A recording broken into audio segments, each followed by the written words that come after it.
Buenas noches a todos los participantes a una nueva videoconferencia del curso en Ciencias Forenses y Criminología. Estamos dando inicio al módulo 5. El mismo refiere a Derecho Procesal Penal. Nos encontramos con el doctor Aldrin Fernando Barrientos Vargas. Él tiene un doctorado en Derecho Penal y Política Criminal por la Universidad Mayor de San Andrés. Asimismo, realizó un máster en Derecho Penal Internacional por la Universidad de Granada, en España. Realizó también un magíster en Derecho Penal y Procesal Penal por la Universidad Andina Simón Bolívar. Tiene diplomados en Argumentación e Interpretación Jurídica, Defensa Internacional de los Derechos Humanos, Psicología Jurídico-Forense, Investigación Científica y Docencia para la Educación Superior. Es ex visitante profesional abogado de la Corte Interamericana de Derechos Humanos y de la Sala de Casación Penal de la Corte Suprema de Justicia de Costa Rica. Cursos de posgrado en Madrid, España, Buenos Aires, en Neuquén, Argentina y Quito, Ecuador. Asimismo, es ex abogado asistente de juicio de responsabilidad y la Sala Penal del Tribunal Supremo de Justicia, ex docente responsable de coordinación de la Escuela de Jueces del Estado, ex docente de Derecho Penal 1, parte general, Derecho Internacional Público y Ética y Oratorio Forense de la carrera de Derecho de la Universidad San Francisco Javier de Chuquisaca, y ex docente de posgrado en materia penal del Centro de Estudios de Posgrado e Investigación de la Universidad San Francisco Javier de Chuquisaca. Doctor, le doy la bienvenida a una nueva versión de este curso. Como siempre, estamos agradecidos por la disposición que tiene para poder llevar a cabo el mismo. Y por favor, ahora yo le doy paso para que usted pueda iniciar con su exposición. Ok, buenas noches, Mayra, buenas noches a todos nuestros participantes. Siempre es un placer poder ser parte de estos foros, de estos espacios donde se nos permite poder trabajar sobre ciertas ideas, sobre ciertos conocimientos y experiencias también que se han podido adquirir a efectos de poder también compartir las mismas con todos aquellos que tienen interés en la temática que estamos abordando, ¿no? El área penal siempre es una materia dentro del derecho que es bastante apasionante debido a que es posible trabajar sobre una serie de fundamentos y argumentaciones que nos permiten poder dilucidar un determinado debate dentro de los estrados judiciales sin que existan reglas específicas que seguir a efectos de tomar determinadas decisiones, ¿no?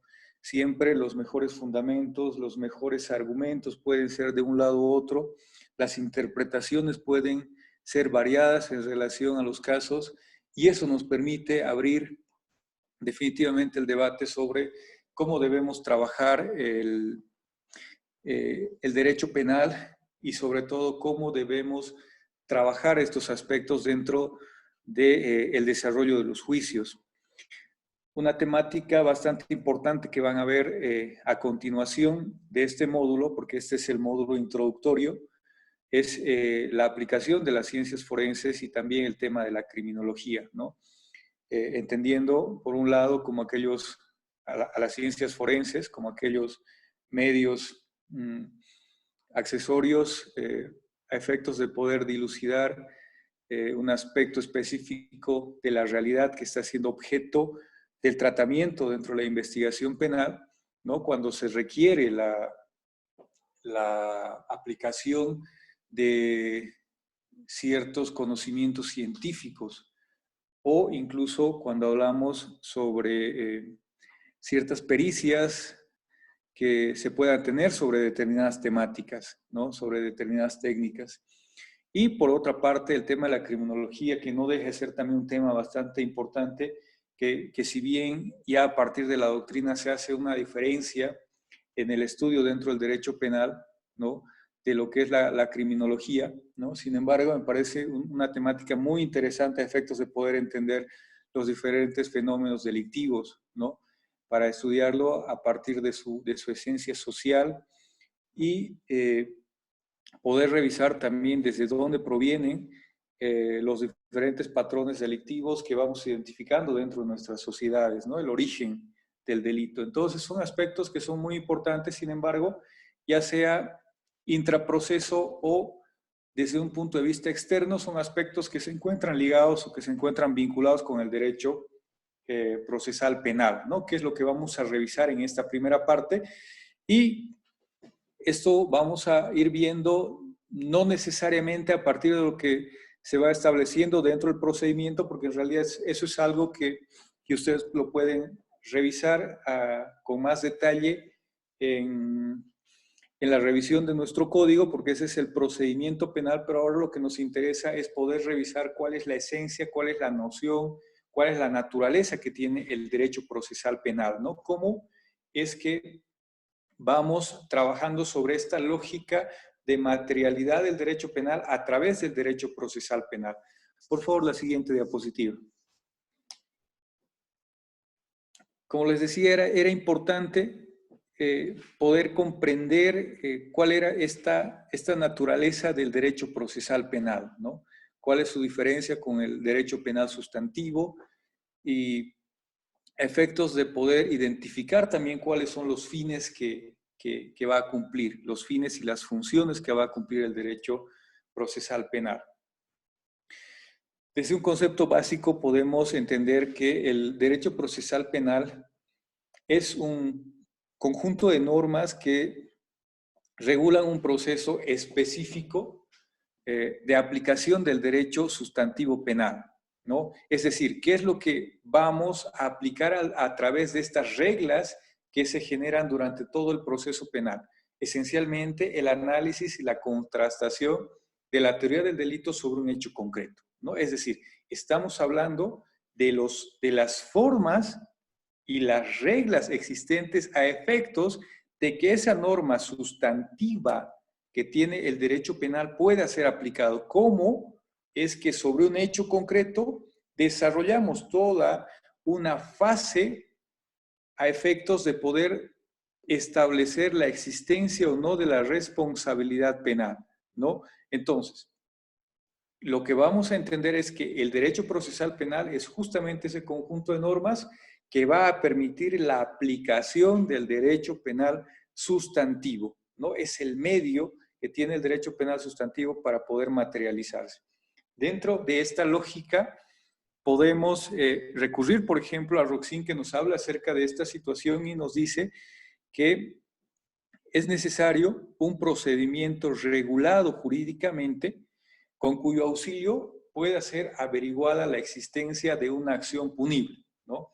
Y en su caso puede ser determinada e impuesta una sanción prevista en la ley, ¿no? Nuevamente hablamos sobre el mismo presupuesto que tiene que ver con la posibilidad de aplicación de la norma sustantiva penal. Entonces, ese es en primer término cómo podemos definir desde las nociones generales que se tiene del derecho procesal penal, cuál es la naturaleza jurídica que tiene esto, ¿no?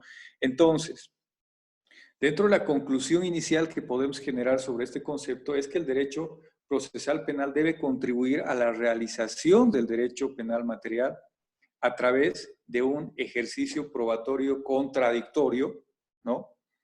A través de la delimitación de la intervención de la esfera individual del imputado, ¿no? Es decir, necesariamente se debe dar lugar a la observancia permanente de sus derechos y garantías y permitir la toma de una decisión que logre poder restaurar la paz jurídica que ha sido quebrantada a través del delito, ¿no? A través de la lesión de un bien jurídico protegido.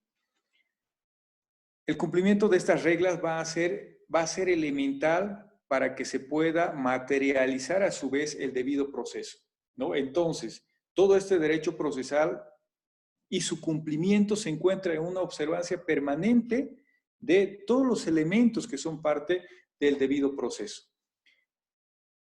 A partir de esta lógica, la doctrina nos va a mostrar una máxima, como es la que nos dice nulla poena sine juditio, ¿no?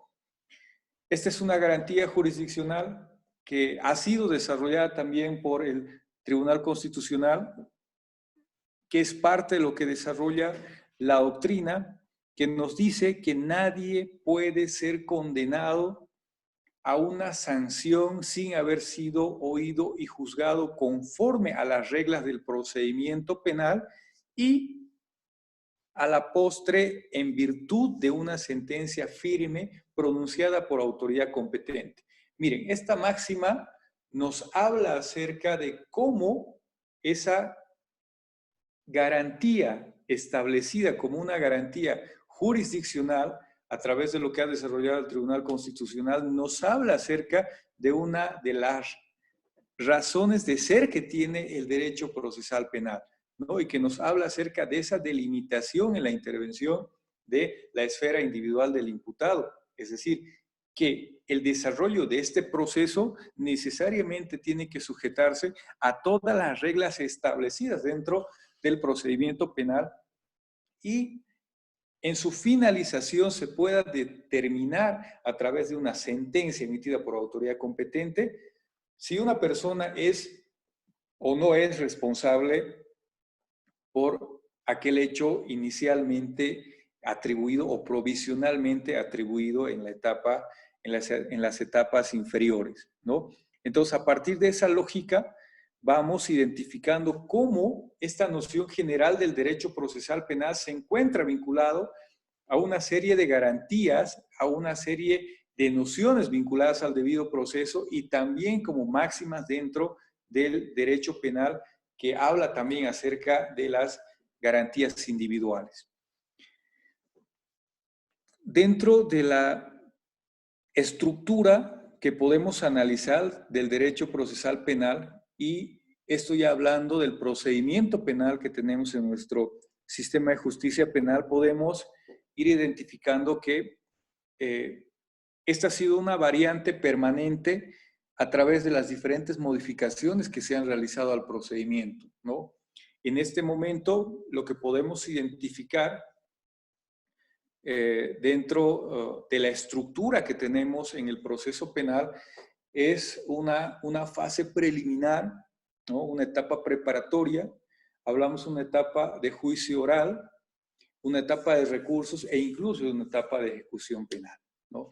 Ahora, entendemos bien que esa etapa preliminar es donde, o es el momento en el que se conoce por parte de la autoridad policial o del Ministerio Público la noticia fehaciente de un posible hecho delictivo, ¿no? Entonces, es donde se va a desarrollar ciertas actuaciones iniciales a efectos de poder identificar elementos de convicción que permitan definir la posibilidad o no de la existencia de un hecho delictivo, ¿no? Aparte, en esta fase es esa la finalidad que se tiene, además de poder hacer conocer al imputado que se ha instaurado un proceso en su contra, ¿no?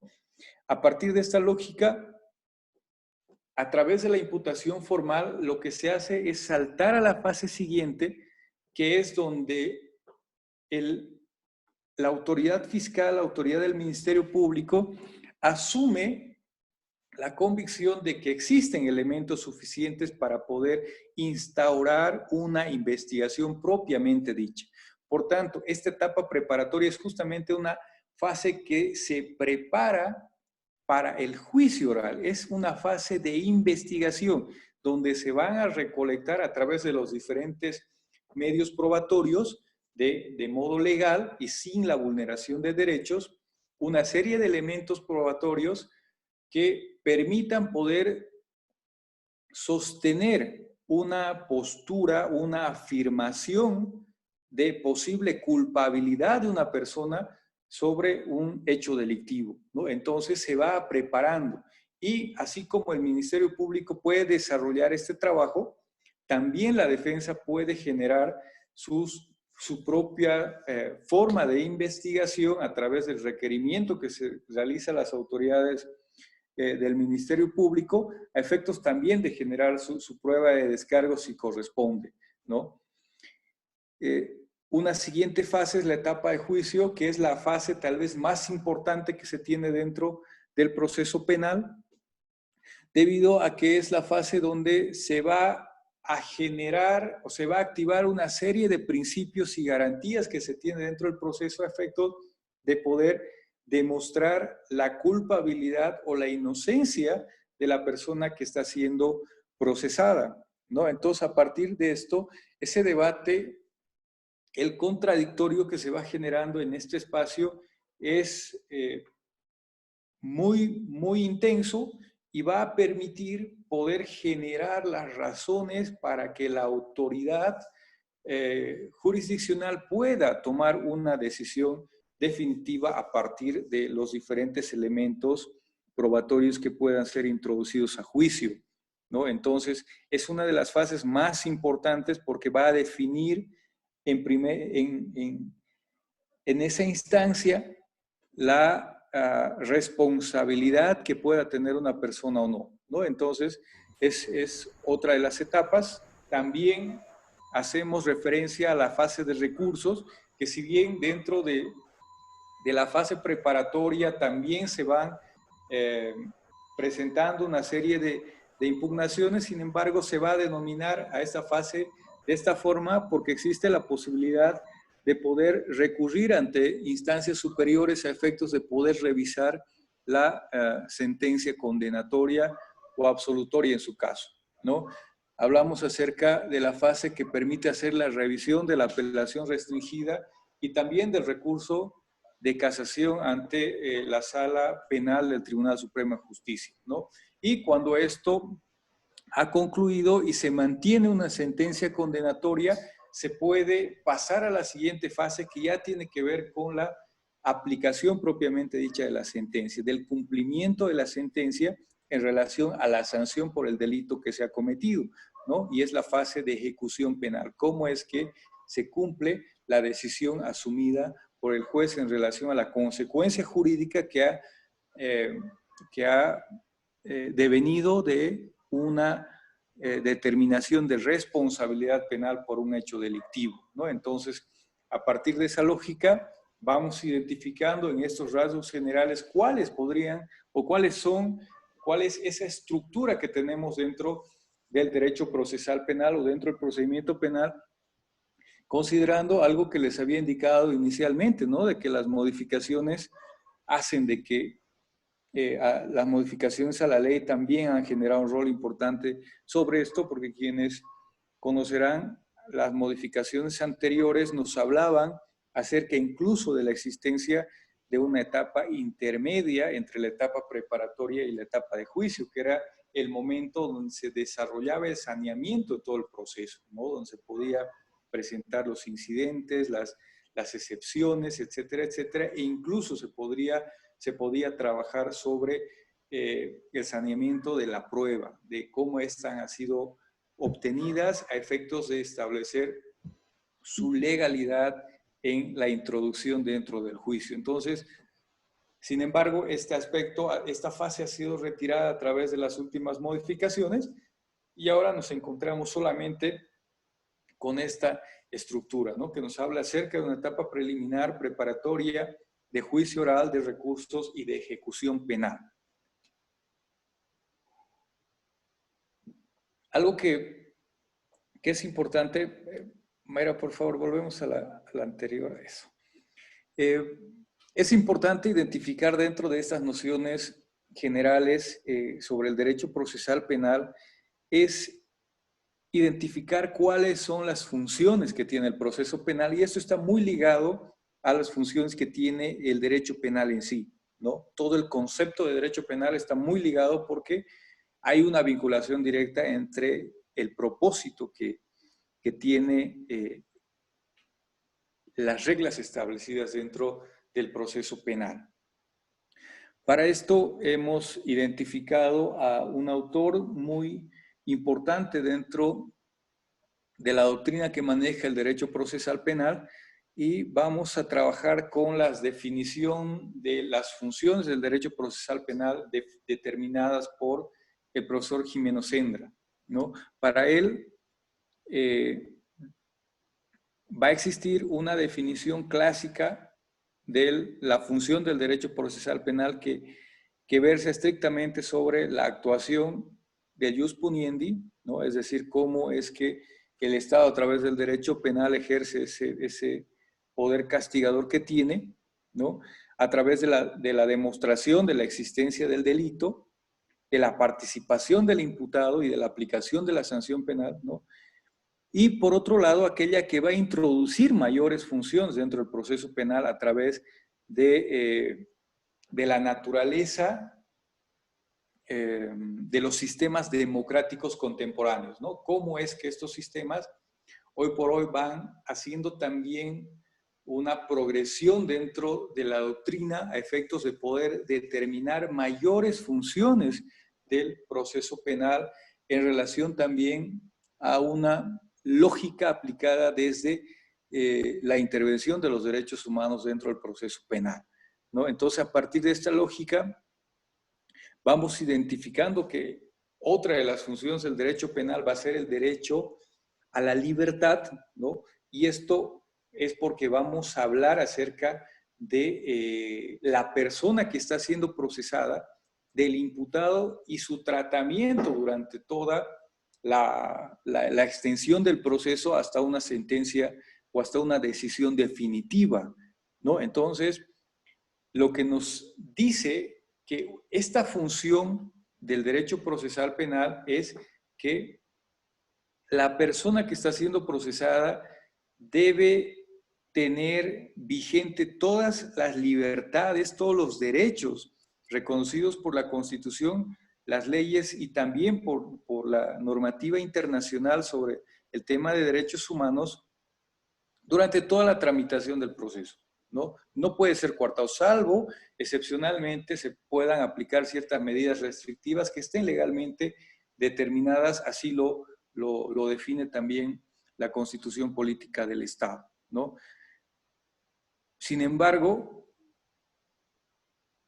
se tiene que necesariamente tratar a esta persona como inocente. La presunción de inocencia establecida a partir de la Constitución, no solamente como un principio, sino como una garantía expresa de esta Carta Suprema, ¿no? Entonces, ahí vamos identificando una función más que tiene el derecho procesal penal en esta idea orientadora de los sistemas democráticos contemporáneos.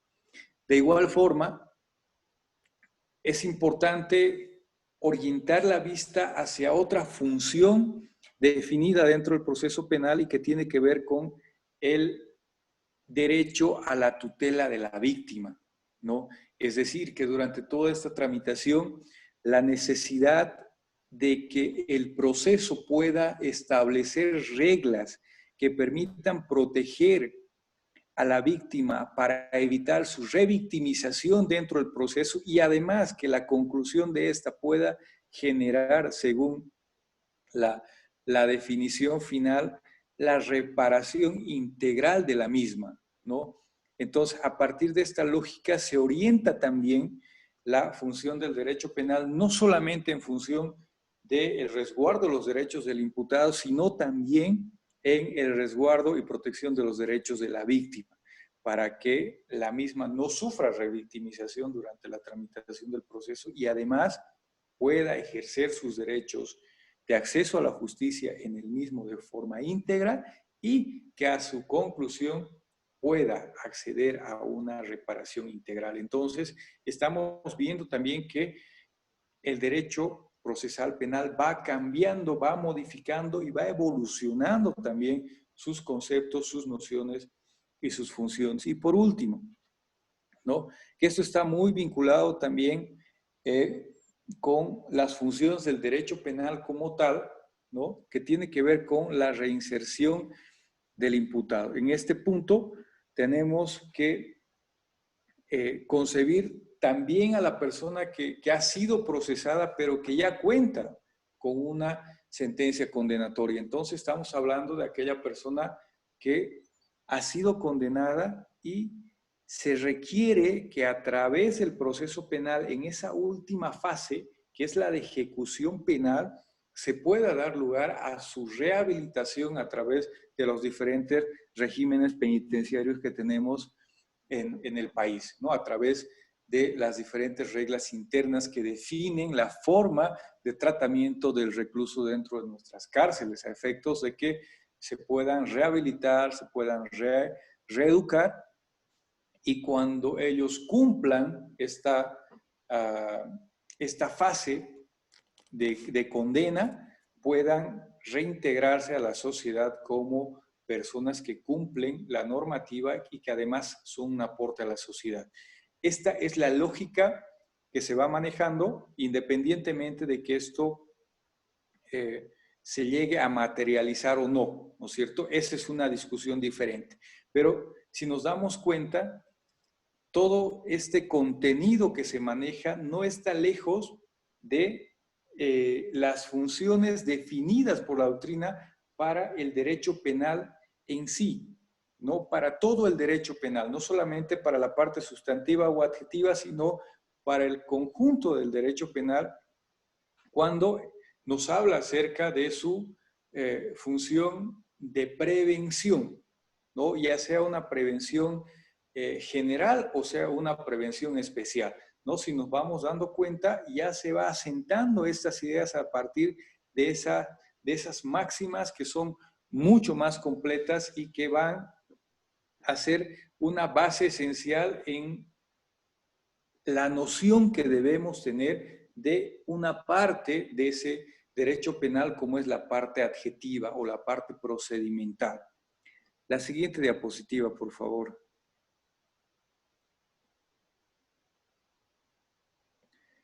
A ver, es importante que podamos entender cuáles son esos fundamentos del derecho procesal penal. No nos olvidemos que esto deviene de una discusión bastante antigua. Esto tiene que ver con la existencia de diferentes tipos de sistemas que se han ido manejando en diferentes momentos de la historia y que ha permitido poder identificar diferentes aspectos que van mejorando la forma de tomar decisiones cuando se trata acerca de generar sanciones con la drasticidad que tiene las normas penales, ¿no? No nos olvidemos que el tema del derecho penal es bastante delicado, es muy analizado debido a que su aplicación o la aplicación de su normativa y las consecuencias jurídicas que ésta determina van a generar tal vez las restricciones más graves por parte del Estado de los derechos de las personas individuales, ¿no? Entonces, a partir de esto, su tratamiento es bastante delicado. Uno de los fundamentos que nos va a permitir poder trabajar dentro del derecho procesal penal es la forma en cómo está constituido su sistema, ¿no? Habiendo sido superado en gran medida el sistema inquisitivo, es que nos vamos a sentar en un sistema acusatorio con modelo adversarial, ¿no? Es importante que podamos identificar cuáles son las diferencias entre estos dos aspectos cuando hablamos acerca de un sistema acusatorio que tiene un modelo estrictamente adversarial. Y esto lo vamos viendo a través de estos conceptos que hemos podido desglosar cuando nos dice, por un lado, que el sistema adversarial, que nos habla acerca de que la acusación y la defensa debe generar una confrontación entre los argumentos y las pruebas que van presentando cada uno de ellos a efectos de que puedan ser escuchadas, puedan ser comentadas, negadas o aclaradas ante un juez, ¿no? Nos habla acerca de la necesidad de confrontación entre las partes, los razonamientos que ellos expresan en función de los intereses que van jugándose dentro del proceso penal. Entonces, a partir de esto, la contradicción que se trabaja dentro del proceso penal es elemental a efectos de poder generar una decisión final. La escucha de los diferentes argumentos planteados por las partes requieren necesariamente de una sólida justificación, de una sólida fundamentación y motivación a efectos de poder tomar una decisión por parte de la autoridad jurisdiccional. Entonces, en ese aspecto podemos identificar la idea de la confrontación es un elemento básico dentro del modelo adversarial. Ahora, el sistema acusatorio es un paraguas mucho más amplio. Podríamos decir que la cuestión adversarial está dentro del sistema acusatorio porque el sistema acusatorio va a contemplar mayores aspectos y vamos a desarrollar más adelante todos esos principios que giran en torno al sistema acusatorio, ¿no? Y en el sistema acusatorio lo que nos dice es de que existen básicamente dos partes que intervienen en el juicio, ¿no? Que es una la que acusa y es otra la que se defiende. Bajo esta lógica se va a establecer ese triángulo que existe dentro del sistema de justicia penal donde las partes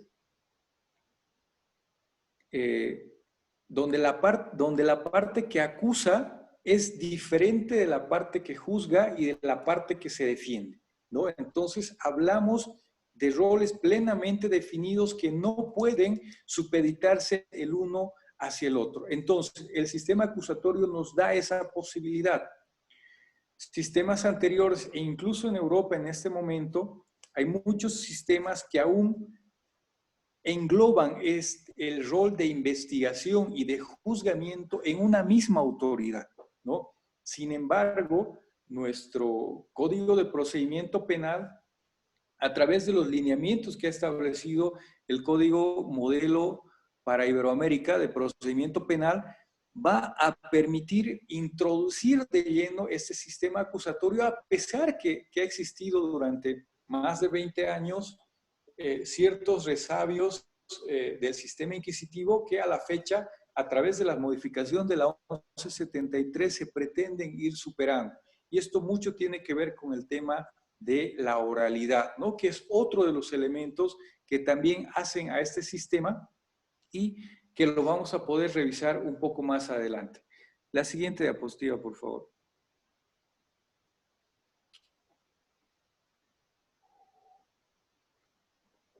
A ver, ¿qué es lo que podemos revisar en relación al modelo adversarial, ¿no?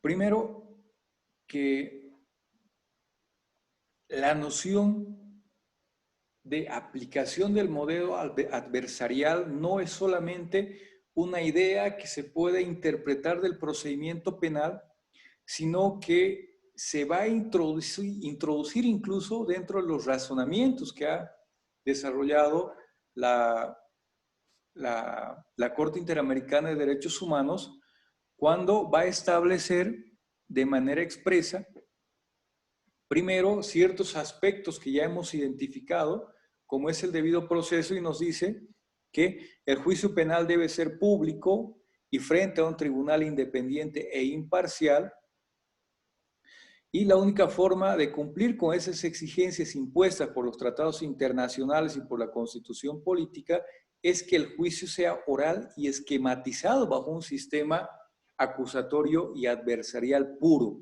¿no? Eso es lo que nos va a establecer ya el sistema de protección universal y regional de los derechos humanos, ¿no? A partir de esta lógica, hay un principio que es básico dentro del debate y que ya hacíamos mención en ese concepto de modelo adversarial, y que dice que el juzgamiento necesariamente debe encontrarse bajo el principio de contradicción exclusivamente entre el fiscal y el defensor, ¿no? ¿Qué quiere decir esto? Que las partes deben necesariamente diseñar un planteamiento de su caso, deben desarrollar un conjunto de destrezas al momento de trabajar las argumentaciones, deben aportar las pruebas necesarias que sustenten su teoría del caso deben realizar interrogatorios cuando estemos hablando acerca de la producción del testimonio y alegar sobre todo sobre la incorporación al juicio de las mismas y la forma en que debe entenderse la valoración de cada uno de estos elementos probatorios. Entonces, todos estos aspectos van a ser desarrollados de forma diferente según los intereses y los roles que vayan a cumplir las partes dentro del proceso penal. Estrictamente estamos hablando del fiscal, que es quien acusa, y el defensor. No nos olvidemos que esa es nuestra estructura básica dentro de lo que conocemos hoy en día como el sistema acusatorio. Una persona que acusa y una persona que se defiende. Y en este punto hablamos de esa contradicción que debe existir dentro del juicio, porque obviamente estamos ante intereses totalmente diferentes.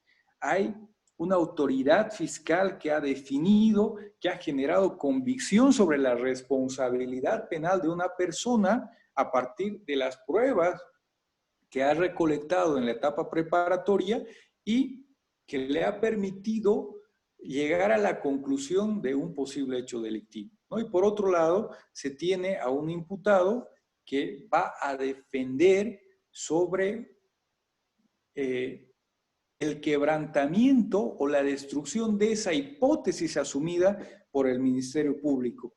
Ni siquiera debe plantearse necesariamente, ni siquiera debe trabajar sobre su inocencia dentro del juicio penal, sino simplemente de destruir la tesis establecida por el Ministerio Público, ¿no? Porque no nos olvidemos que dentro de las reglas establecidas por el principio de legalidad, cuando hablamos acerca de ese principio de certeza o de prohibición de analogía, cada uno de los elementos deben ser encuadrados de forma perfecta dentro de los hechos que han sido traídos a juicio o con los cuales se ha aperturado el juicio, ¿no? Entonces, bajo esa lógica, destruir esa tesis o parte de ella ya puede generar un resultado favorable para el defensor en esa contradicción permanente que existe, ¿no? Entonces, bajo esa lógica, el juez va a tener un rol relativamente pasivo, ¿no? Porque lo que va a hacer es trabajar de forma permanente en que las diferentes intervenciones que se vayan desarrollando no se desvíen hacia aspectos impertinentes o inadmisibles y permanentemente esté controlando que los derechos y las garantías de las partes se vayan respetando durante la tramitación del proceso, ¿no? Entonces, va a hacer que el uso de esos derechos de las partes pueda ser ejercido de forma razonable dentro del proceso a efectos de evitar cualquier extremo en las facultades que se le otorga a cada una de las partes a través de mandato legal y constitucional, ¿no? Ahora, es importante entender que en el juicio va a predominar ese principio de contradicción que implica que las partes tienen cargas y deberes dentro del rol que desempeñan, ¿no? En la parte de los imputados, la defensa, sin duda alguna, implica ese trabajo de destrucción de la teoría del caso planteada por el Ministerio Público. Otro de los aspectos que también hacen a ese sistema acusatorio que es parte de este modelo adversarial, definitivamente es el debate oral, es algo que se está tratando de introducir con mayor rigor a partir de las modificaciones que hace la 1173 a efectos de poder culminar con el expediente físico e incluso para poder optar hacia un expediente digital. Seguramente esto no va a ser posible retirarlo en su integridad. Sin embargo, los avances que se puedan desarrollar, sin duda alguna, van a generar una idea clara de celeridad dentro del proceso, ¿no? Ahora, cuando hablamos acerca del debate oral, no necesariamente debe ser interpretado con un sentido negativo de discordia, ¿no? Sino más al contrario, es una forma, es un medio constructivo, es un camino hacia una solución, ¿no? En tanto que la controversia, o dentro de la controversia se van a exponer una serie de hipótesis que son opuestas, y a partir de estas se va a poder generar la discusión a efectos de poder hechos, ¿no? Entonces, la tiene una frente a frente para que puedan hablar también directamente.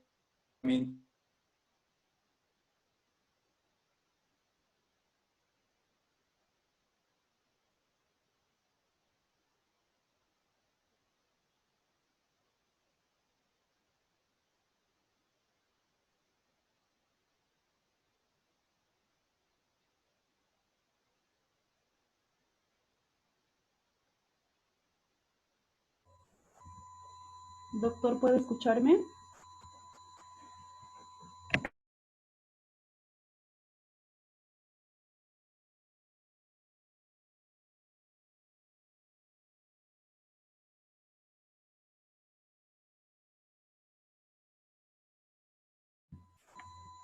Por favor, pedimos a los participantes un poco de paciencia. Al parecer el doctor ha tenido algún inconveniente con su conexión. Imaginamos que va a retomar. Ahora sí, doctor, ¿puede escucharme? Sí, Mayra. Perfecto. Lo dejo continuar. ¿Está bien en esta diapositiva o vuelvo a la anterior? A la anterior, por favor. Claro que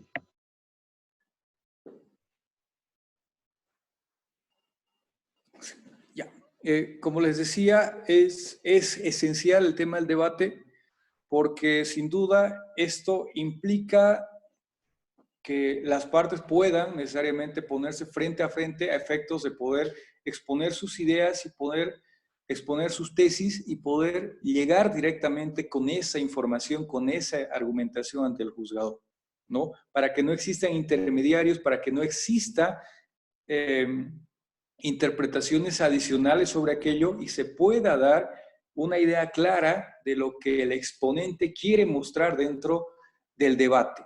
Entonces, a partir de esto, la cuestión de la oralidad se va a constituir en una base central del sistema acusatorio, ¿no? De cómo dejamos de lado el expediente físico no solamente por el tema de la digitalización del expediente, sino para suplir estos aspectos. No nos olvidemos que ahora, bajo esa lógica de poder generar mayor oralidad dentro del proceso penal, justamente por estos motivos, se ha suprimido la posibilidad de que se puedan presentar una serie de excepciones e incidentes a través del papel escrito, ¿no? Se exige que sea de forma directa, de forma oral, y una vez que han sido planteados incluso los diferentes aspectos relacionados con las diferentes incidencias dentro del proceso penal que puedan permitir la nulidad de ciertos actuados, o en su caso incluso que pueda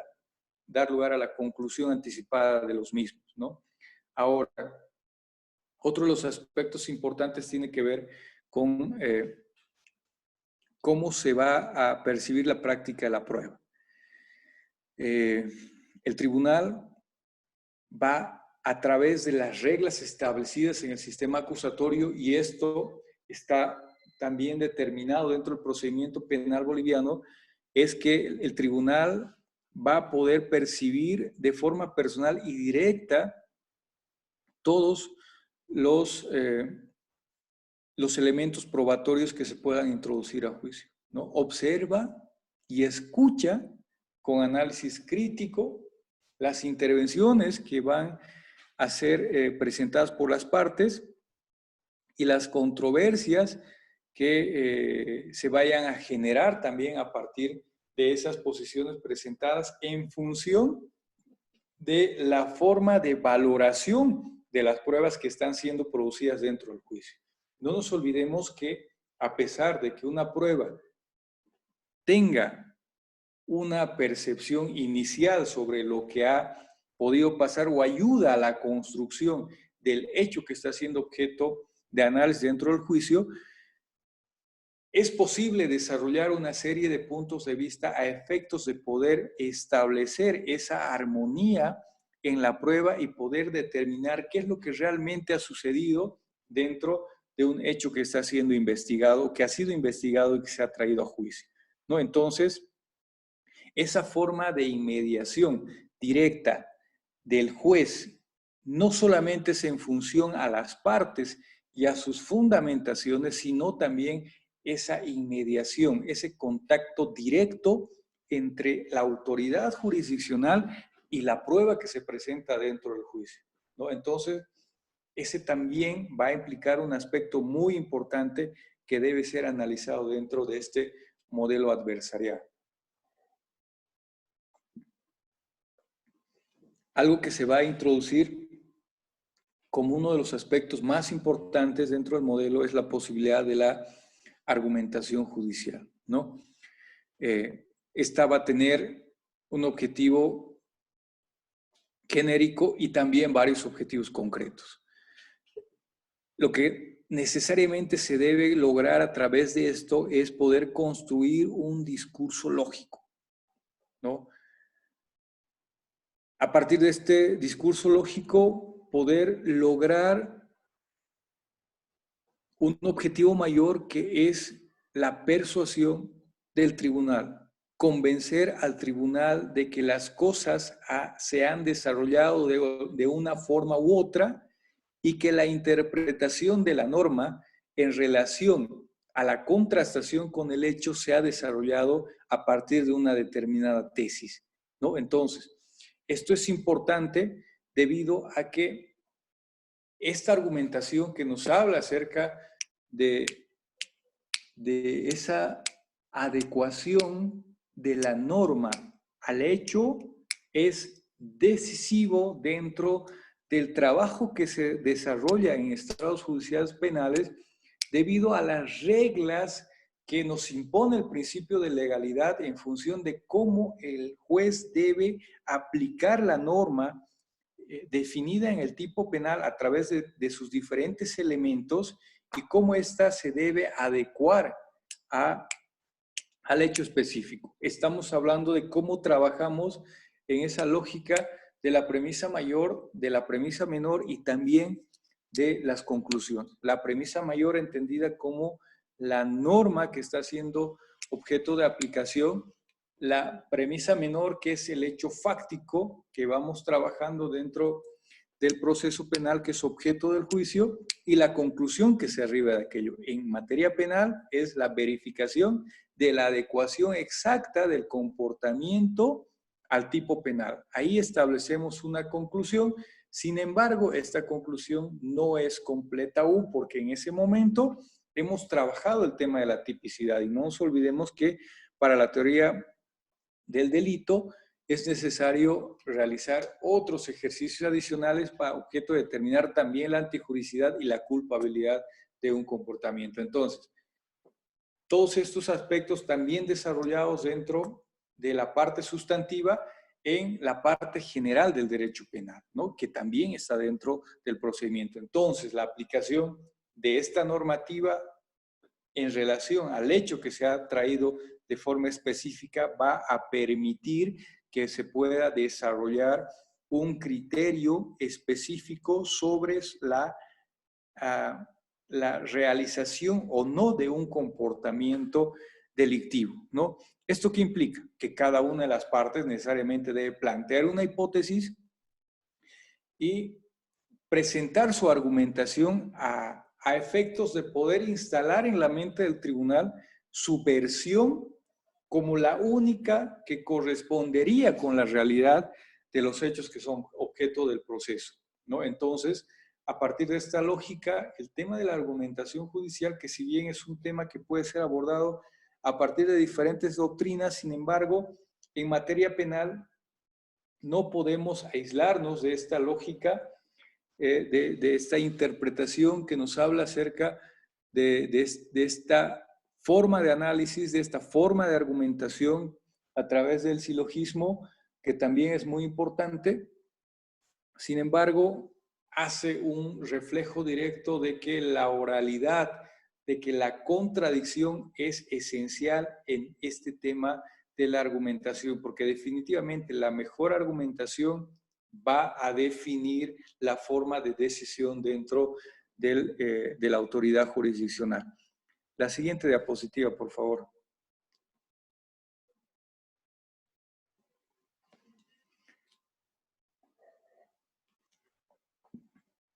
Algo que es importante resaltar es que dentro de esta idea de modelo adversarial que está dentro en realidad de lo que entendemos como el sistema acusatorio, es de que doctrinalmente el sistema acusatorio ha desarrollado una serie de principios que los podemos identificar como ejes transversales del procedimiento penal y en muchos casos incluso como garantías procesales que tienen las partes dentro del mismo, ¿no? Entonces, esto, realizando un estudio mucho más específico, podemos identificar cómo esto se regula a través de nuestra normativa o podemos entenderlo como ejes centrales dentro o como ejes transversales dentro del proceso penal nacional. Uno de ellos, por ejemplo, es el tema de la oralidad, que va a ser un componente sustancial dentro de las modificaciones que ha introducido en la 1173, que incluso lo introduce dentro de su artículo número 1 cuando nos habla acerca del objeto de la ley 1173 y nos habla acerca del fortalecimiento de la oralidad dentro de los procesos penales, ¿no? Ahora, ¿qué implica el tema de la oralidad? ¿Cómo entendemos esta noción? Porque si nos damos cuenta, son aspectos que de manera permanente son invocados dentro de los alegatos en las partes, son invocados a través de las autoridades, a través de discursos y demás. Sin embargo, es importante que vayamos entendiendo a profundidad qué implican cada uno de estos principios y por qué son tan importantes, ¿no? A veces nos ocupamos de decir, sí, nuestro sistema de justicia penal es oral, pero no sabemos el por qué la autoridad legislativa ha tomado la decisión de que sea de esta forma. ¿Por qué es tan importante que sea así? ¿No? Entonces vamos a ir entendiendo la noción de cada uno de estos principios a efectos de determinar sus alcances y por qué o cuál es la importancia que tiene dentro del proceso penal. A ver, oralidad implica la utilización de la palabra como medio de comunicación, ¿no? Ese es uno de los aspectos más importantes que tiene y va a permitir o permite garantizar la solvencia, fluidez y operatividad en el debate contradictorio en las partes intervinientes, ¿no? A partir de esta lógica, si vamos ya identificando cómo esto se puede trabajar dentro del procedimiento en sí, por ejemplo, en relación a la prueba documental, la oralidad va a establecer que la única forma de poder introducir esta prueba a juicio va a ser a través de su lectura, ¿no? En el caso de los dictámenes periciales, que sean los peritos quienes tengan la obligación de aclarar de forma oral por qué sus informes han concluido de una u otra forma, cómo se ha desarrollado ese procedimiento, ¿no? Entonces son aspectos que va a permitir que la autoridad judicial pueda tener un control directo e inmediato de todos estos elementos probatorios. A través de esta lógica podemos llegar a la conclusión de que la oralidad logra la inmediación entre el justiciable, el juzgador, el fiscal y su defensor, ¿no? Va a permitir que se pueda profundizar el conocimiento de los hechos con lo que las pruebas reflejan durante su producción en el juicio. Otro de los aspectos que denotan también esta necesidad de la oralidad a efectos de establecer también una idea clara de las pruebas es lo que pasa con los testigos, ¿no? La declaración o la información que el testigo tiene sobre un determinado hecho que tiene utilidad para el juicio que se está llevando adelante, no puede ser introducida a través de una prueba documental, ¿no? Necesariamente ese testimonio debe ser producido directamente en audiencia, que es donde debe responder a las diferentes interrogantes desarrolladas por las partes, ¿no? Entonces, es otra forma en cómo vemos que se materializa la oralidad dentro del proceso penal.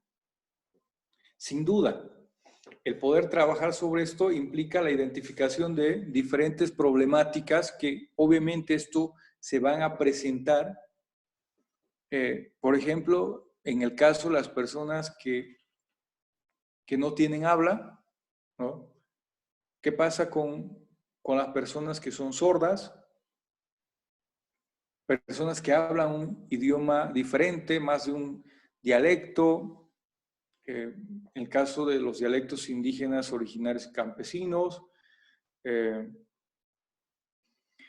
Entonces, a partir de esto, sin duda se van generando problemas, pero que se pueden, de una u otra forma, ser superados a través del apoyo técnico de expertos en esta materia, ¿no? Ahora, todas las críticas que va a sufrir la oralidad son perfectibles definitivamente, ¿no? Y teniendo en cuenta que este sistema obliga no solamente a los jueces y abogados a estar actualizados permanentemente, sino también que va a propender a un alto índice de elevamiento cultural de la sociedad, haciéndola partícipe como espectadora y contralora del proceso judicial, ¿no? Es decir, que al desarrollarse gran parte del proceso a través de la vía oral, esto va a permitir de que se pueda hacer un seguimiento cabal por parte de la sociedad de la tramitación del juicio oral, ¿no? Es decir, se puede hacer ese seguimiento permanente porque gran parte de los actuados se van desarrollando de forma progresiva en la audiencia, ¿no?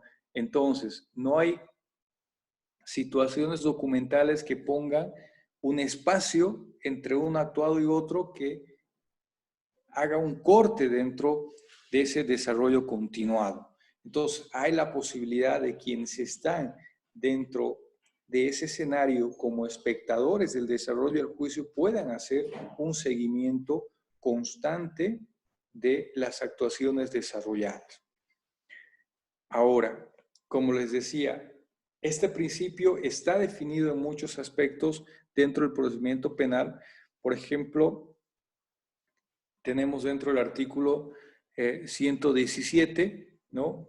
Que nos habla acerca justamente de la forma en que las personas tienen que ser interrogadas en juicio, que nos habla acerca, tenemos el artículo 333, que nos dice de qué pruebas únicamente pueden ser incorporadas a través de su lectura, ¿no? Y como les decía, el artículo 1 de la ley 1173 que nos habla acerca de la profundización de la oralidad, ¿no?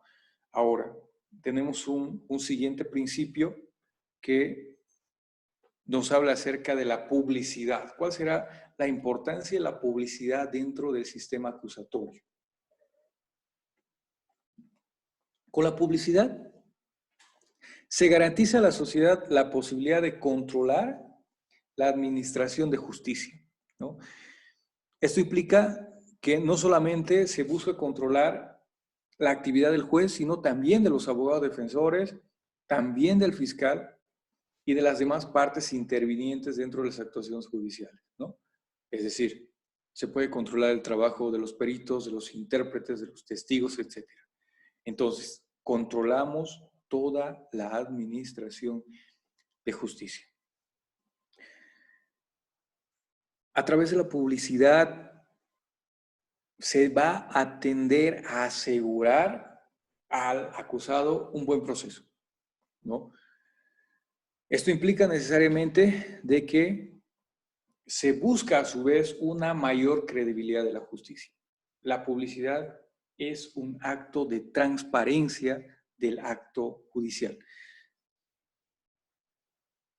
Cuando hablamos acerca de publicidad, no solamente hablamos acerca de ese acceso directo del público a la sala de audiencias, ¿no? Para que pueda presenciar los debates, escuchar la sentencia, etcétera, etcétera, ¿no? Sino también sobre la información oral y escrita que se transmite a través de los diferentes medios de comunicación social, ¿no? Entonces, la publicidad implica también que las sentencias deben llegar a la sociedad. Ese es el control. El juez defiende su posición a través de las decisiones que va desarrollando.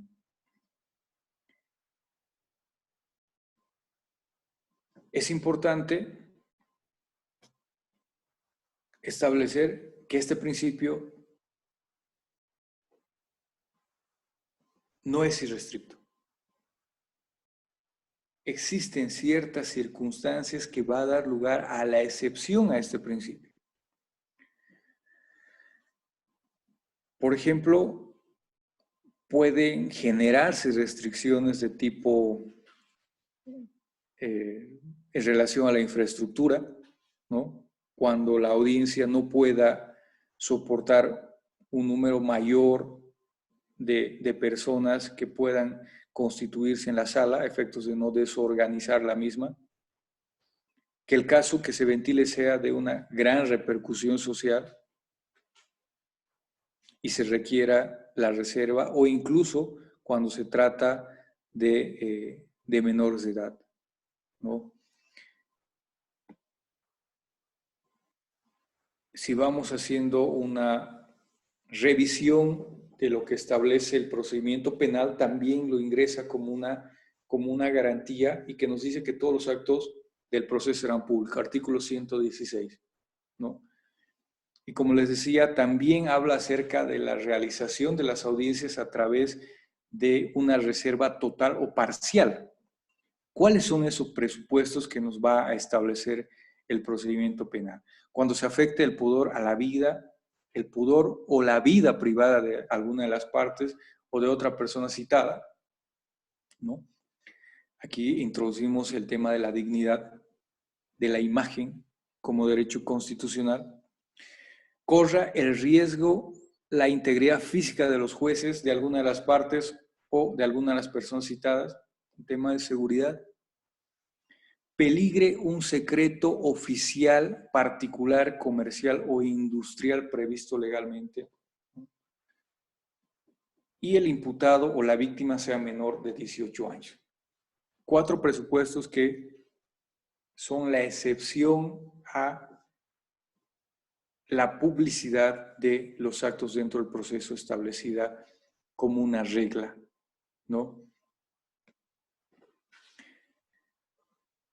Otro de los principios que requieren un análisis pormenorizado en función al sistema acusatorio es el principio de inmediación.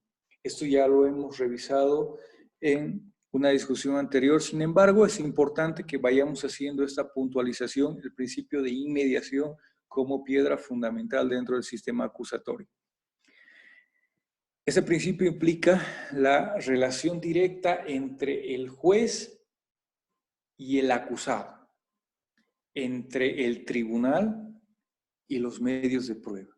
¿no? Hay dos aspectos, el juez y el acusado, y también el juez y los medios de prueba. Cuando hablamos acerca de este punto, necesariamente estamos hablando de una intervención integral por parte del juzgador, que va a invertir sus 5 sentidos para la producción de la prueba, ya sea para las declaraciones testificales, para la producción de la prueba documental por su lectura, cuando deba identificar la personalidad del imputado, de la víctima, cuando tenga que hacer una observación directa sobre pruebas materiales, sobre los informes que se vayan a desarrollar, etcétera, etcétera, ¿no? Entonces se requiere una actuación directa de la autoridad judicial que debe centrar sus 5 sentidos sobre ese trabajo de producción de prueba a efectos de poder entender y armonizar la misma a efectos de poder explicar la forma de realización de un determinado hecho. Estamos hablando de que este principio va a permitir la comprobación fehaciente de los hechos acusados y en especial sobre la pertinencia, sobre la eficacia y la veracidad de los medios probatorios. Esto con el fin de poder llegar a la verdad material e histórica de los hechos. Este principio también lo tenemos introducido como regla dentro del procedimiento penal y está dentro del artículo 330, que va a establecer con claridad qué debemos entender también, porque no establece el alcance total, pero nos dice también qué es lo que debemos entender por el principio de inmediación, teniendo como base trascendental la percepción de la autoridad judicial sobre los elementos probatorios y también sobre las partes intervinientes dentro del proceso. Otro principio que tenemos es la continuidad. Y esta se refiere a que las audiencias deben desarrollarse de forma paulatina, tratando de reducir al mínimo los cortes y las interrupciones, ¿no?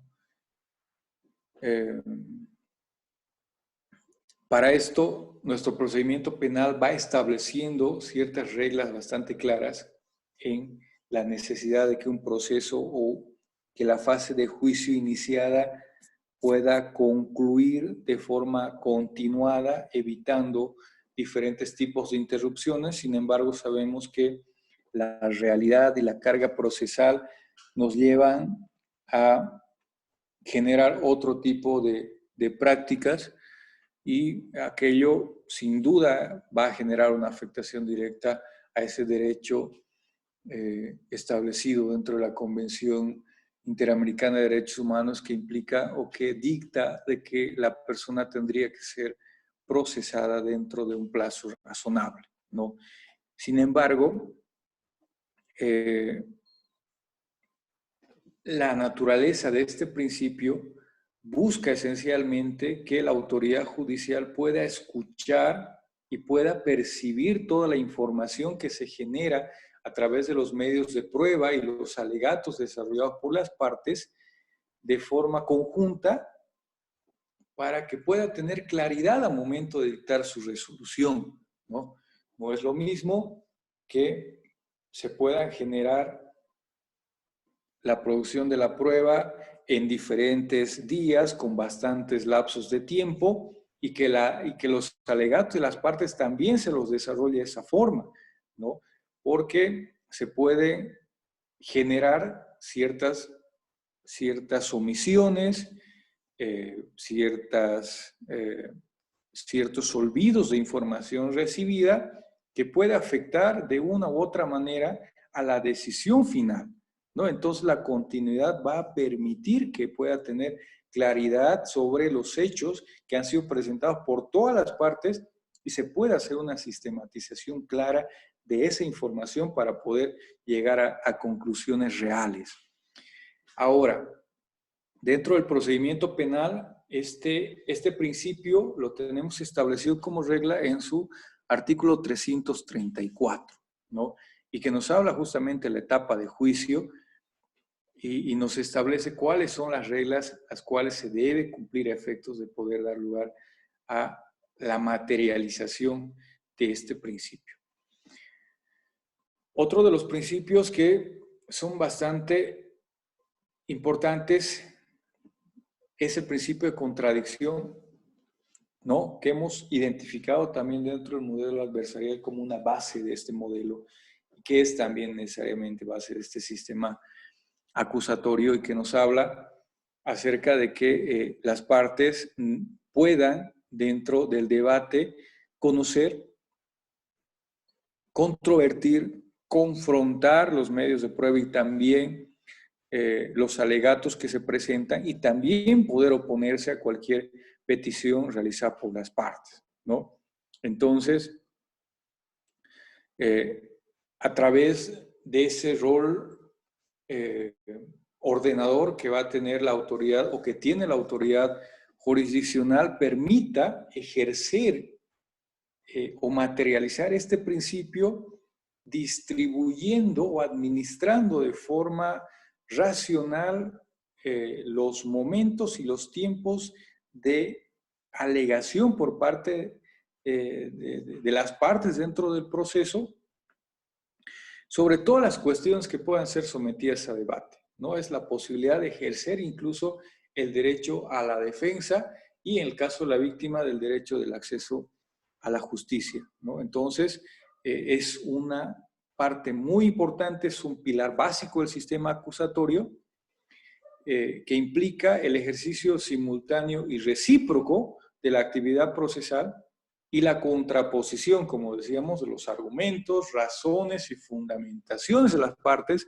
intervinientes sobre las diferentes cuestiones sometidas a debate, ¿no? Haciendo un análisis, esto a su vez va a asegurar la igualdad y el equilibrio en las diferentes atribuciones, derechos y obligaciones de los distintos sujetos procesales, ¿no? Entonces, cómo este principio va incluyendo a una serie de derechos y garantías definidos a través de la Constitución Política del Estado y de las normas del derecho penal, ¿no?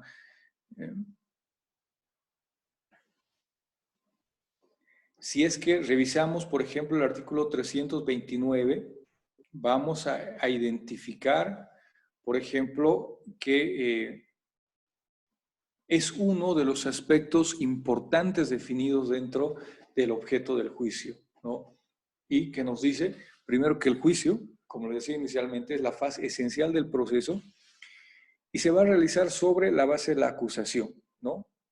Aquí introduce las características en forma contradictoria, oral, pública y continua, ¿no? Si nos damos cuenta, va a generar gran parte de los aspectos o de los principios que estamos desarrollando. En este artículo se define la esencia del proceso, ¿no? La contradicción, la oralidad, la publicidad y su continuidad, ¿no?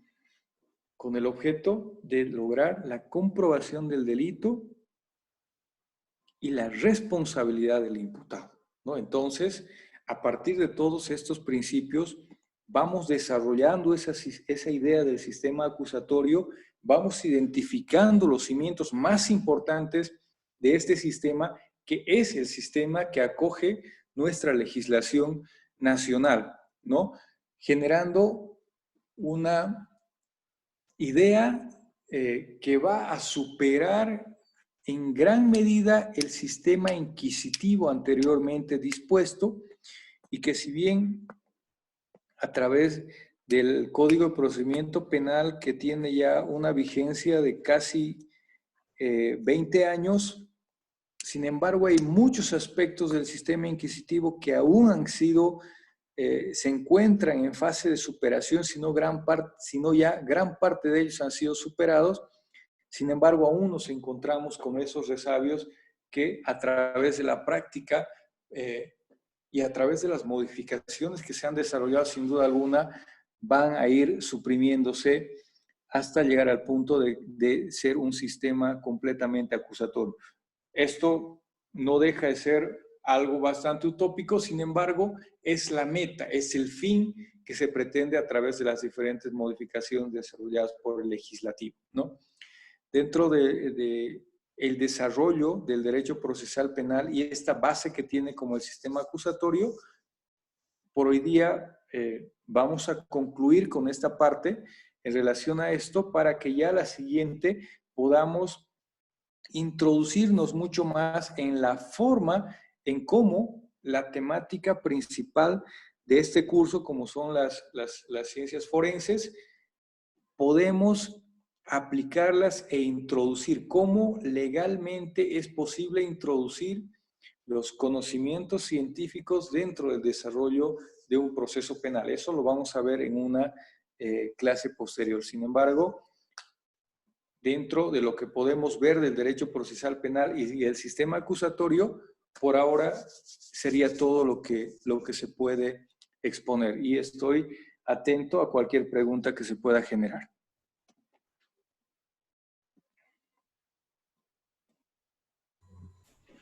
Muchas gracias, doctor. Por favor, ahora damos paso a los participantes a que puedan hacerle llegar sus consultas.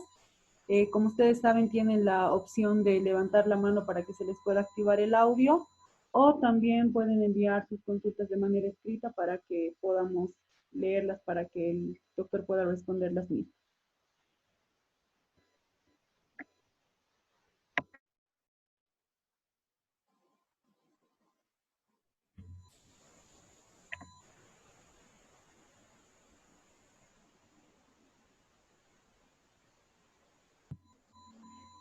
Voy a activar el micrófono del doctor Jaime para que pueda hacerle su consulta. Doctor, si me está escuchando, ¿me puede ayudar, por favor, activando su micrófono?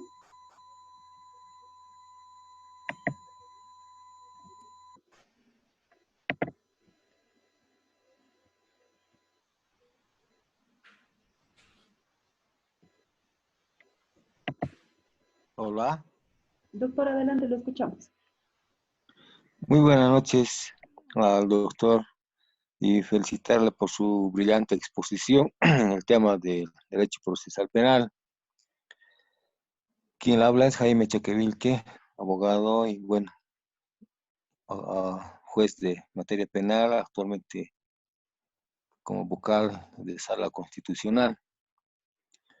Entonces, lo que yo quería más que preguntar, simplemente a manera de complementar sobre las bondades del nuevo proceso penal en Bolivia, a través de la ley 1173 que modifica sustancialmente el Código Procesal Penal, y entre ellos principalmente, entre la característica principal está el sistema acusatorio adversarial, al cual obviamente vamos a ingresar ya pronto con la entrada plena en vigencia de esta ley, ¿no? Dicho principio como sistema acusatorio adversarial realmente es muy superior al sistema acusatorio con el cual todavía nos manejamos, con el Código Procesal Penal, donde todavía rige el sistema escriturado y el cumplimiento de formalidades que, bueno, con el sistema adversarial esto ya desaparece. Es realmente un cambio de actitud total que tienen que tener los actores del proceso, como ser jueces, fiscales, abogados, que tengan que intervenir en un proceso desde la denuncia. Toda vez que desde ahí se hace cambios muy importantes que dicen relación con los principios procesales, cuáles son de la publicidad, inmediación, contradicción, continuidad, gratuidad, que son muy importantes en el proceso penal. Y entre ellos principalmente es el principal que elimina las formalidades en el juicio, en el proceso penal, y se elimina de manera muy radical estos aspectos. Otra novedad es que, bueno, se ingresa de manera completa al expediente electrónico. ¿no? Que ya está en plena vigencia esa parte a través de las oficinas gestoras y a través del sistema de las comunicaciones TICs con el sistema de Internet, el sistema digital y con el sistema del buzón de ciudadanía digital, que ya está en plena vigencia igualmente en Bolivia, con lo cual a partir de enero 2020, a partir del 15 de enero principalmente, que en Potosí empezó con la inauguración del sistema de oficinas gestoras y luego en todo el país, con lo cual hemos ingresado de pleno al sistema digital electrónico de los expedientes, eliminándose de manera total el sistema escriturado. Como quien dice, se está dando cumplimiento al sistema acusatorio adversarial, ya eliminándose formalidades, ingresándose al sistema electrónico de los expedientes. De tal manera que ya desde la denuncia al ingreso a las gestoras se ingresa de manera digital y a los juzgados llegan de manera electrónica, eliminándose los expedientes escriturados y todo es electrónico. De tal manera que también con este aspecto se moderniza la justicia en Bolivia y con ello se ingresa a una nueva era de procesamiento penal en Bolivia, que es muy novedoso y realmente para mí en particular, como experto en materia penal y autoridad jurisdiccional, realmente me complace esto porque de a poco vamos a ingresar a dar una tutela judicial efectiva a la sociedad y el cumplimiento efectivo de los principios procesales.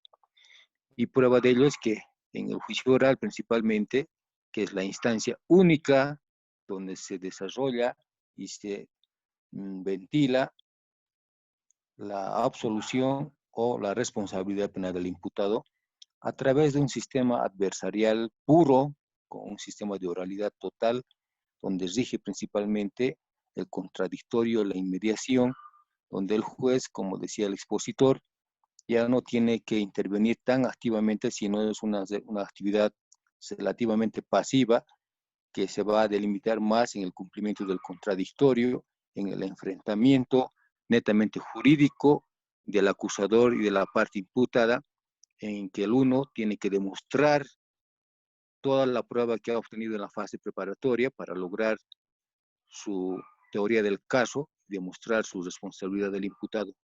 Y el imputado, por su parte, evidentemente tiene que luchar por desvirtuar, destrozar todas las pretensiones de la parte acusatoria. Y el juez, en definitiva, obviamente, recibiendo todas las pruebas en juicio, bajo el sistema de oralidad puro y eliminando lo escriturado igualmente, ya no tiene que dictar sentencias de manera escrita, sino que tendrá que dictarlas de manera oral y de manera inmediata a la culminación del juicio, que es una gran novedad también que impone la ley 1173. Y de manera excepcional, obviamente en casos muy complejos, pero ya como excepción, establece 3 días para que puedan dictar de manera escriturada. Pero en la generalidad, como regla, se hace que los jueces deban dictar sentencia de manera inmediata. Igualmente, en todas las excepciones incidentes que se tramitaran en el juicio, los jueces tienen que resolver de manera inmediata y de manera oral, no como hasta ahora todavía con el proceso penal, con la ley 1970. Muchos jueces en distintos distritos declaran cuartos intermedios, recesos o finalmente los suspenden, basándose en la complejidad del incidente o la excepción, lo cual con la ley 1173 ya no es permitido, toda vez que con ello se cortaría el principio de continuidad, como lo manifestaba el expositor. Y eso es evidente, toda vez que perjudica a las partes y se desvirtúa el principio también de imparcialidad. Es decir, que con esta nueva ley 1173 y el sistema adversarial puro, evidentemente se trata de dar cumplimiento a todos los principios procesales que rigen al proceso penal, ingresándose a una era moderna del juicio digital en materia penal. Entonces, quería eso complementar y bueno, para que toda la sociedad y los cursantes que están en este curso realmente tengan un conocimiento más profundo sobre la ley 1173. Muchas gracias. Gracias a usted, doctor. Realmente me complace escucharle porque dentro del ámbito académico, yo por lo menos detecto, al igual que en las diferentes modificaciones que se han venido desarrollando al procedimiento penal, detecto bastante pesimismo por parte de la gente que está dentro del sistema de justicia, ¿no?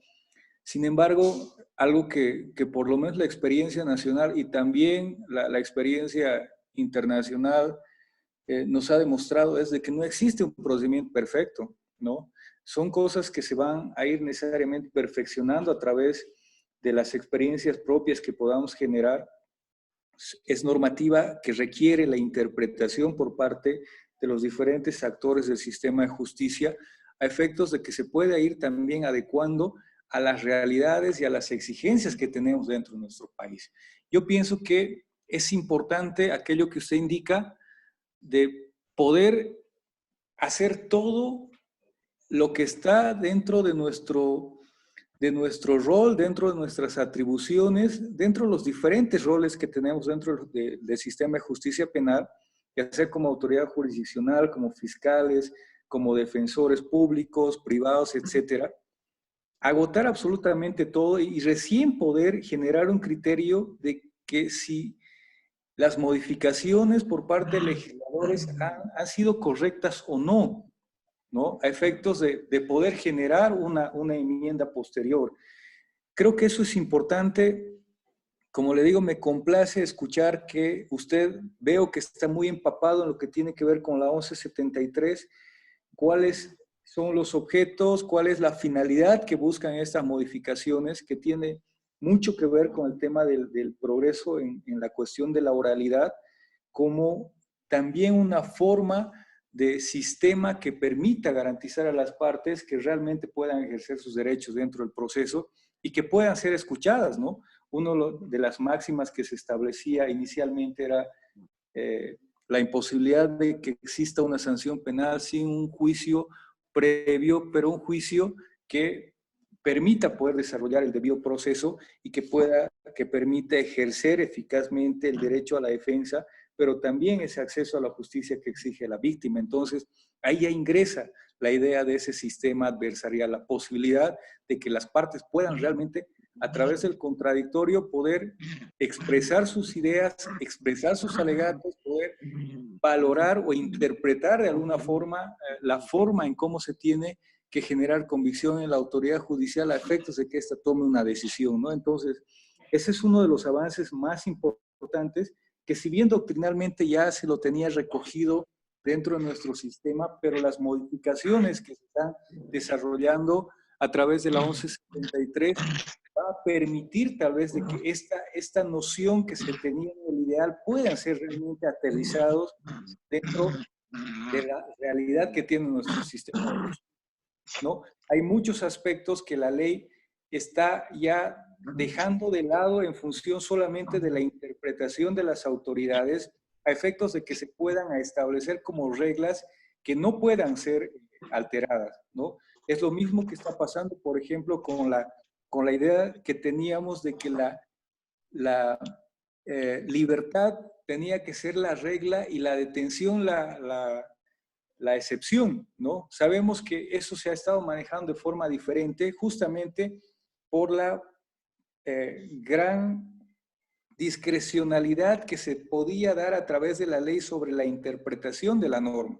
Sin embargo, ahora eso se asienta mucho más y ya establecen reglas específicas de en qué casos solamente se puede dar lugar a la detención preventiva. Entonces vamos asentando a través de la norma, vamos aprendiendo a través de experiencias nuestras a efectos de poder reglamentar estos aspectos y que ya no estén simplemente a través de la interpretación de las autoridades, sino ya se establecen incluso como garantías procesales para las diferentes partes dentro del proceso penal, ¿no? Entonces, me parece muy interesante lo que usted expone y sin duda creo que esa es la parte que en este momento nos está faltando, ¿no? Es la parte actitudinal de decir, desde el rol que estoy cumpliendo, voy a hacer todo lo posible para que los fines de estas modificaciones al procedimiento penal puedan cumplirse, porque los fines al final son bastante loables, son muy importantes.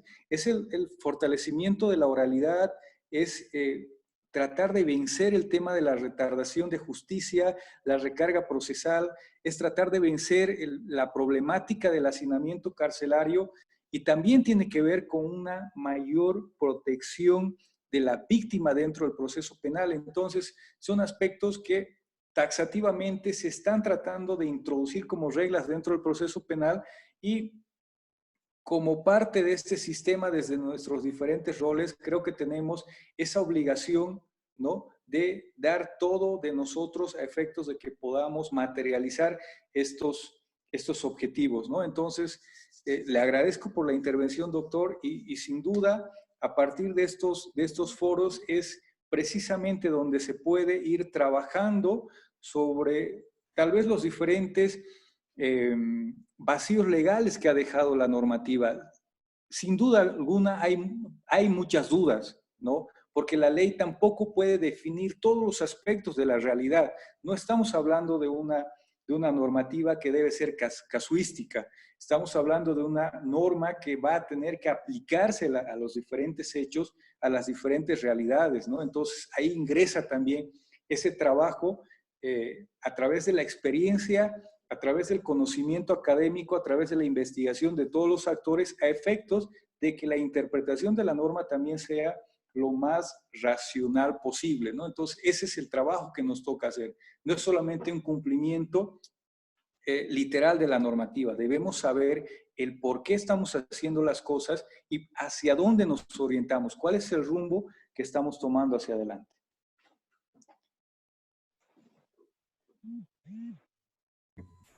Muchas gracias, doctor. Tenemos otra consulta de la doctora Vidaurre. Nos dice, buenas noches. A su criterio, dentro de las reformas planteadas por la ley 1173, ¿qué dificultades están atravesando o ventajas que haya podido encontrar? Bueno, en realidad la ley 1173 habla de muchos aspectos, pero por lo menos veo que todo lo que tiene que ver con la interpretación de la normativa se está desarrollando. Hay tal vez una cuestionante bastante grande por parte de la sociedad que no es entendida en derecho sobre el tema de las detenciones preventivas, porque sabemos que la 1173 es mucho más estricta en este aspecto, porque incluso le obliga a la autoridad fiscal de que pueda definir el tiempo que requiere para realizar sus actos de investigación, y luego de eso, si no se amplía y no se justifica una ampliación de ese tiempo, simplemente la persona debe quedar en libertad. Sin embargo, estos aspectos, debido al régimen punitivo que hemos vivido anteriormente, es muy difícil poder hacer entender esto a la sociedad, ¿no? Establecer de que la libertad es la regla y la detención preventiva es la excepción, y de que solamente esta se va a aplicar en casos graves, ¿no? De connotación social. Creo que ese es uno de los aspectos que necesariamente tiene que trabajarse, tal vez no tanto con el tema del trabajo de las autoridades judiciales o las autoridades fiscales, sino tiene que ver con un tema comunicacional. Debe hacérsele entender a la población la problemática que implica el hacinamiento carcelario, ¿no? Y la necesidad de actuar con esta medida restrictiva de la libertad solamente en aquellos casos de trascendencia social. Y creo que uno de los temas donde más problemas se ha tenido, y esto se ha podido advertir también en estos tiempos de pandemia, es la introducción de las TICs como transversal dentro del proceso penal, ¿no? La idea de una gestora de procesos es una idea bastante vanguardista, ¿no? No se tienen muchas experiencias en otros estados sobre esta forma de tramitación de los procesos, con la existencia, por ejemplo, de la gestora de procesos como una entidad eminentemente administrativa, no jurisdiccional, y la forma de utilización de los sistemas está trayendo ciertos problemas, ¿no? Se ha tratado de trabajar con el tema de la digitalización del expediente es algo que en este momento se encuentra trabajándose dentro de los sistemas del Ministerio Público. Entiendo que también dentro de los sistemas del órgano judicial. Sin embargo, creo que hasta la fecha no se ha concluido aún con este trabajo, porque ello no implicaba solamente un tratamiento de la administración, de la forma de resolución de los procesos, sino también tiene que ver con el tema de las comunicaciones, de las decisiones que se van asumiendo, es decir, sobre las notificaciones. Son aspectos que siguen siendo objeto de regulación. Hasta antes de los conflictos de la gestión anterior, se tenía que iniciar una prueba piloto en el departamento de Chuquisaca, estrictamente en la ciudad de Sucre, justamente con esta situación, pero aquello se vio impedido justamente porque se vino todos estos conflictos, ya no se pudo realizar. A través de estos problemas de la pandemia también se ha visto una exigencia mayor de que los sistemas puedan ser activados a efectos de poder digitalizar el proceso como tal, ¿no? A través del uso de las tecnologías. Sin embargo, se han advertido muchos problemas de orden procesal que todavía están siendo objeto de análisis, de estudio, a efectos de poder dar legalidad a todos los actuados y además que no se vulneren ningún tipo de derechos, ¿no? Sin embargo, creemos de que en la medida de que se vayan subsanando los diferentes problemas que se han ido detectando, se va a poder materializar aquellas finalidades establecidas en la 1173. Hay muchos retos, ha existido por parte de autoridades del sistema de justicia y también del Ministerio Público una resistencia hacia el uso de las tecnologías. Sin embargo, este es el futuro, ¿no? Yo creo que es renovarse o morir y no queda otra. Tenemos que adecuarnos a los nuevos retos. Es sin duda alguna, son retos nuevos y hay muchos planteamientos interesantes en la 1173, ¿no? Estos de orden administrativo, pero también hay otros aspectos de orden sustancial, como por ejemplo la idea de la conciliación como una forma anticipada de los procesos, tratando de restablecer la justicia a través de la paz social, a través de el acuerdo de las partes, etcétera, etcétera. Es un punto muy importante también porque el tema de la conciliación se va a introducir en las diferentes fases del proceso penal y se le va a dar a los diferentes actores, al juez, al Ministerio Público, la posibilidad y la obligación de desarrollar estos espacios. Entonces, hay aspectos importantes que se van a poder analizar en la medida que se vaya aterrizando con la ley. Lastimosamente, como les digo, su aplicación ha sido ingresada dentro de nuestro circuito penal en tiempos bastante difíciles. Nunca se pudo realmente asentar esto de forma coordinada con todas las autoridades, a pesar de todos los esfuerzos que se están realizando hasta ahora, pero hemos salido de un problema anterior para asentarnos en otro relacionado con la salud colectiva.